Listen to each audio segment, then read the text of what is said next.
So the internet is upset about Angela. First, the combat looked bad, and it still does by the way, but we're going to get to that later.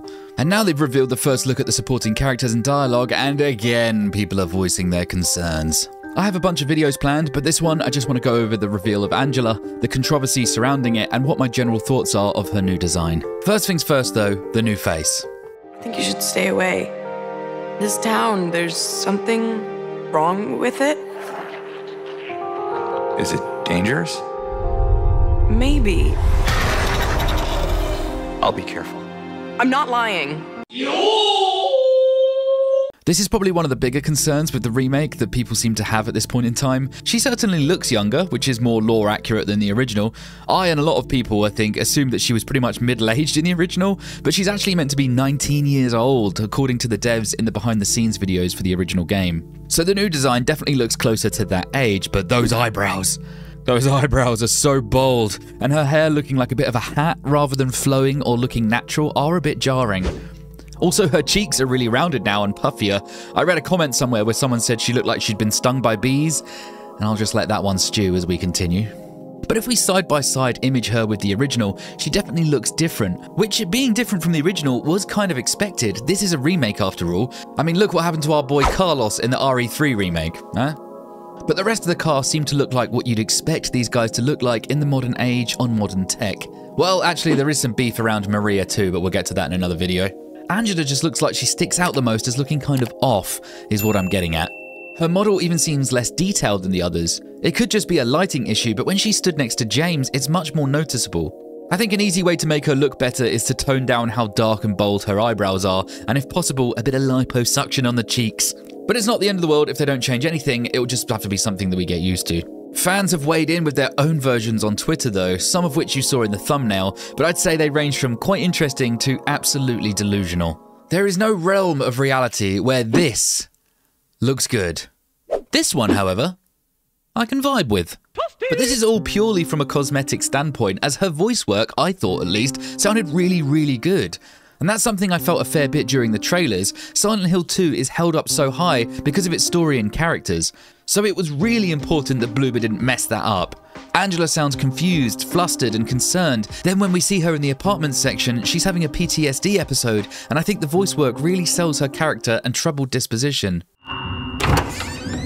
I'll be good, I promise.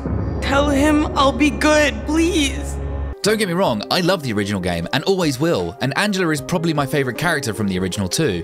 I just feel so sorry for her, and I don't believe she deserves to even be in the town. She didn't do anything wrong, all she did was in self-defense, and she was just subject to so much vile stuff by the hands of her own family. Her original voice work was brilliant, but I don't think the new talent has ruined this chance of bringing the story to a new audience. As James bumps into Angela in the graveyard of this new trailer, just as she gasps in surprise, there are a few frames where it cuts to the Angela mirror knife scene.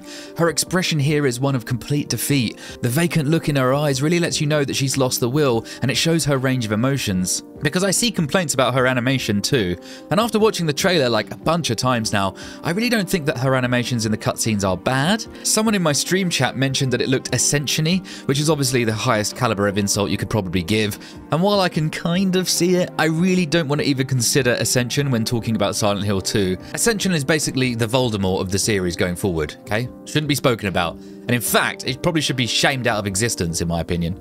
Trash. In this trailer, we also get to see some more gameplay of James exploring the town and fighting some more creatures, one of which is the abstract daddy. Now, I can't go into exactly what this monster represents because this video is just going to get age restricted, but it does tie directly to Angela's horrific past experiences. The boss looks suitably grotesque in this trailer, which is perfect for what it stands for. There's still some hang-ups for me personally about the combat. It looks janky still, but I will go into that in another video about the gameplay more specifically. But you know what's the most concerning thing for me in this trailer that I don't see anyone talking about? Worse than Angela's new eyebrows.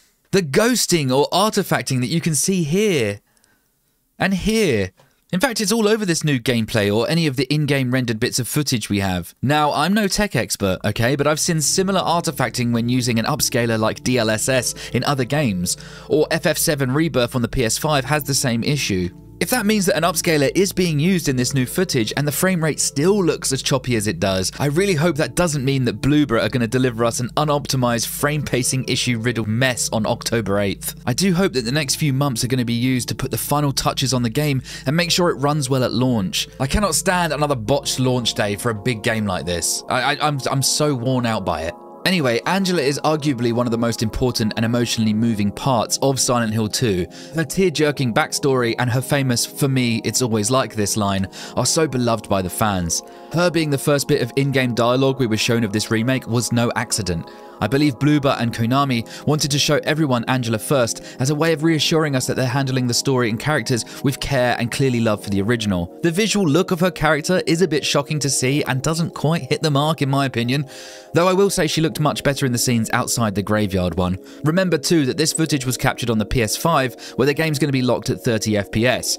When we get this bad boy fired up on the PC and it's running smoother, the choppiness ain't going to be a problem and it naturally makes everything look better. We also got a nice little release date revealed in this new trailer too, October 8th, with a 48-hour early access if you pre-order the deluxe edition, which of course I did because it comes with the new revised soundtrack from Akira Yamaoka. So what do you guys think of this new Angela in the Silent Hill 2 remake? For me, if it wasn't for how good the voice acting is in these trailers, I think I'd still be pretty nervous about getting excited for the game. But after seeing them, it has kind of rested some of my bigger worries, though the combat still looks kind of garbage. Please hit the like button for me and subscribe if you're new. We've got plenty more Silent Hill stuff to break down in the coming days and much more horror goodness in general. So until I catch you in the next one, guys, I'll see you when I'm looking at you. Thank you very much for watching. Thank you.